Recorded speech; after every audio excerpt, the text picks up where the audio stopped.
wabarakatuh. Halo teman-teman semuanya, perkenalkan nama saya Ifatul Safiah dengan NIM 23126036. Saya ingin melengkapi UAS mata kuliah Administrasi dan Supervisi Pendidikan dengan kode seksi 2024 11270194 dengan dosen pengampu Ibu Lutfiani MPD. Di sini saya akan menjelaskan sebuah pengelolaan pendidikan yang akan menghadapi berbagai macam persoalan yang harus diatasi. Nah, di sini saya membahas permasalahan yang terkait dengan kurikulum untuk dianalisis. Selamat menyaksikan. Baik, saya akan menjelaskan permasalahan yang terkait dengan administrasi kurikulum.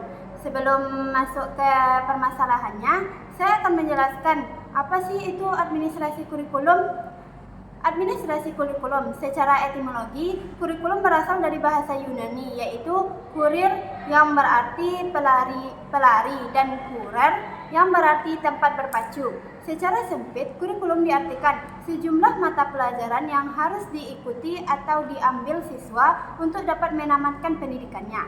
Secara luas, kurikulum diartikan dengan semua pengalaman belajar yang diberikan sekolah kepada siswa selama mengikuti pendidikan pada jenjang pendidikan tertentu. Istilah kurikulum pada awalnya bukan dipakai dalam dunia pendidikan, yaitu dipakai sebagai istilah dalam dunia olahraga. Dalam buku Asas-Asas Kurikulum, S. Nasution menyebutkan bahwa dalam kamus Webster, kata kurikulum timbul untuk pertama kalinya pada tahun 1856. Nah, selanjutnya, apa sih fungsi dari administrasi kurikulum? Fungsi dari administrasi kurikulum yang pertama yaitu sebagai perencanaan, yaitu menyusun program kurikulum yang sesuai dengan kebutuhan sekolah, siswa, dan lingkungan. Yang kedua yaitu pengorganisasian, yaitu membagi tugas dan tanggung jawab kepada pihak terkait, termasuk kepala sekolah, guru, dan tenaga kependidikan. Yang ketiga yaitu pelaksanaan.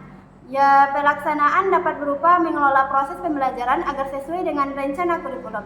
Yang keempat, pengawasan, yaitu memastikan implementasi kurikulum berjalan sesuai dengan tujuan. Dan yang terakhir, yang kelima, yaitu evaluasi. Evaluasi yaitu menilai keberhasilan implementasi kurikulum dan mengidentifikasi area yang perlu diperbaiki.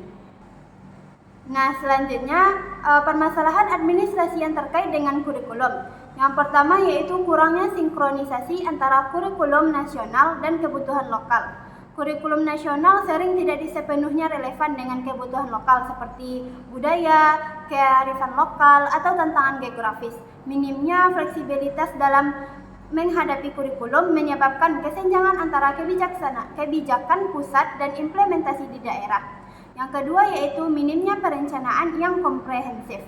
Sekolah sering kekurangan panduan atau dokumen rencana kerja yang jelas untuk mengimplementasikan kurikulum. Perencanaan yang tergesa-gesa atau tidak melibatkan seluruh pemangku kepentingan dapat menghambat keberhasilan pelaksanaan.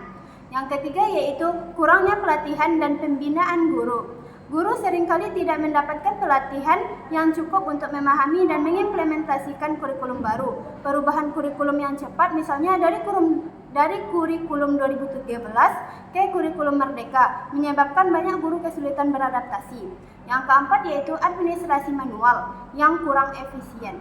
Pengolahan kurikulum sering dilakukan secara manual yang menyebabkan kurangnya akurasi dan dalam pencatatan, pengorganisasian jadwal, atau pelaporan hasil pembelajaran. Yang kelima yaitu kepentingan sumber daya pendukung kurikulum. Ketimpangan dalam sumber daya pendukung kurikulum. Sekolah di daerah terpencil sering tidak memiliki sarana pendukung seperti buku teks, perangkat teknologi, atau laboratorium yang sesuai dengan kebutuhan kurikulum. Dan selanjutnya yaitu yang keenam, kurangnya pengawasan dan evaluasi. Tidak ada mekanisme pengawasan yang konsisten untuk memastikan implementasi kurikulum berjalan sesuai rencana. Evaluasi terhadap keberhasilan kurikulum seringkali hanya bersifat formalitas tanpa tindak lanjut yang jelas.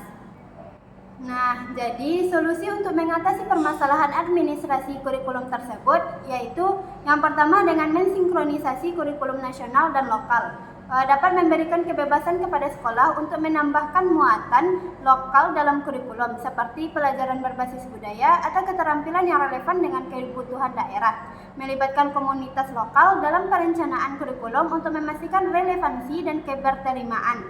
Yang kedua yaitu dengan peningkatan perencanaan yang sistematis, dapat dengan menyusun rencana kerja kurikulum atau rencana kegiatan dan anggaran sekolah atau RKAS yang melibatkan kepala sekolah, guru, dan komite sekolah, menggunakan data kebutuhan sekolah sebagai dasar perencanaan kurikulum agar lebih relevan dan terukur.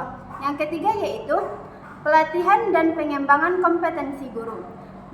Kita dapat mengadakan pelatihan intensif dan berkelanjutan bagi guru untuk memahami perubahan kurikulum, menyediakan modul pelatihan daring dan tatap muka yang praktis untuk mempermudah guru mengimplementasikan kurikulum. Yang keempat yaitu digitalisasi administrasi kurikulum.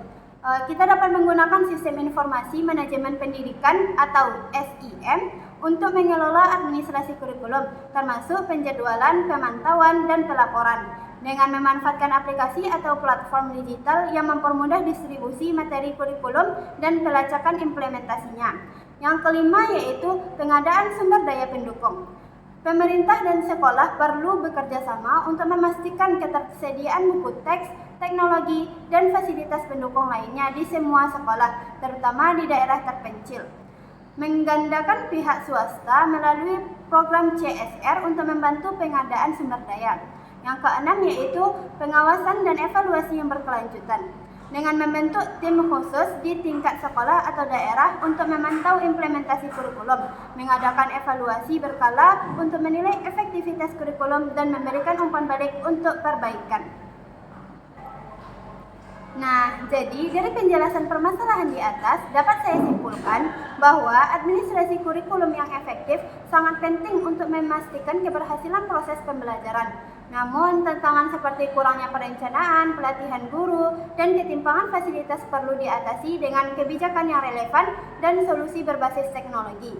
Dengan pengelolaan yang baik, kurikulum dapat menjadi alat yang kuat untuk mencapai tujuan pendidikan nasional. Baiklah, sekian penjelasan mengenai analisis permasalahan administrasi kurikulum dari saya. Wabillahi taufiq wal hidayah. Wassalamualaikum warahmatullahi wabarakatuh.